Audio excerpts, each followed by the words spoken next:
শেখ হাসিনার মতো এত ভয়ঙ্কর শাসক পৃথিবীতে খুব কমই এসেছে। পৃথিবীতে সবচেয়ে নিকৃষ্ট লোক বা শাসক বলা হয় হিটলারকে। সে সারা পৃথিবীতে যুদ্ধ বাজিয়ে দিয়েছে, খুন খারাপি করেছে, প্রতিবেশী দেশে হামলা করেছে। কিন্তু হিটলারও তার নিজের দেশের জনগণকে কখনো গণহত্যা করেন। একমাত্র শেখ হাসিনা যে তার নিজের দেশের জনগণকে গণহত্যা করেছে, যে কাজটি হিটলারও করেনি। সুতরাং শেখ হাসিনার ব্যাপারে আমাদের সবসময় জিরো টলারেন্স থাকতে হবে। আরেকটা যে জিনিস বলি, অনেকে বলছেন না আমাদের এখনো লড়াই শেষ হয়নি। আসলে শেষ হয়নি। প্রতিবেশী ভারতের যে আধিপত্যবাদ এবং সম্প্রসারণবাদ, এটা আমাদেরকে গত 53 বছর একদম নিঃশেষ করে দিয়েছে। এর আগে আমরা ব্রিটিশ দ্বারা নিপীড়িত ছিলাম, তারপর পাকিস্তান দ্বারা, এবং 71 পরবর্তী ইন্ডিয়া দ্বারা আমরা নিপীড়িত হয়ে আসছি।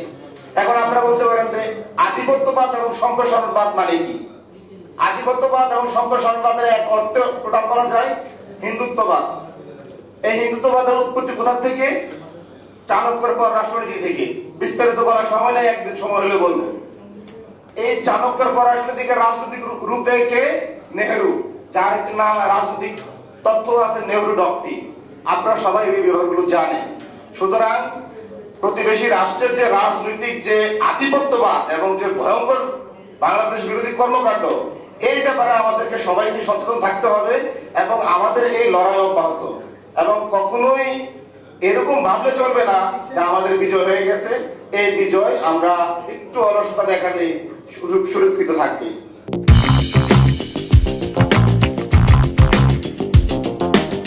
আমাদের আসলে এই অভ্যুত্থানের ব্যাপারটা বলতে গেলে আমরা গত 15 বছরের যে দুঃশাসনের কথা বলি, আমি মনে করি আসলে বাংলাদেশে স্বাধীনতার পর যত স্বৈরশাসকই আসছে না কেন, পৃথিবী আমাদের উপমহাদেশের স্বৈরশাসকদের যদি আপনি চরিত্র অনুধাবন করেন, কোন স্বৈরশাসকই 10 বছরের বেশি থাকতে পারে না। আপনি যদি এরশাদের কথা বিবেচনা করেন, তিনি 10 বছর ছিলেন। আর এই স্বৈরশাসকের কথা যদি বলেন, সেটা কিন্তু 8 সালে আমরা তাকে নির্বাচনের মাধ্যমে আনছিলাম। তারপরে 10 বছর আপনাকে চিন্তা করতে হবে। 14 সালে নির্বাচন হয় নাই, মানে জোর করে নির্বাচন করছে, 18 সালে জোর করে নির্বাচন করছে। তো যখন এইবার নির্বাচনটা হইল, ওই নির্বাচনের দিন আমি নির্বাচনের দিনও আন্দোলন করছি, যে কোনো ভাবে হোক আন্দোলনে সামিল ছিলাম, যেহেতু রাজনৈতিক কর্মী হিসেবে ছিলাম। ওই দিনও আমরা আন্দোলনে সামিল ছিলাম। আমার মনে হয়েছিল কোনোভাবেই এই সরকার থাকবে না, কিন্তু কিভাবে যাবে এটা আমিও জানতাম না।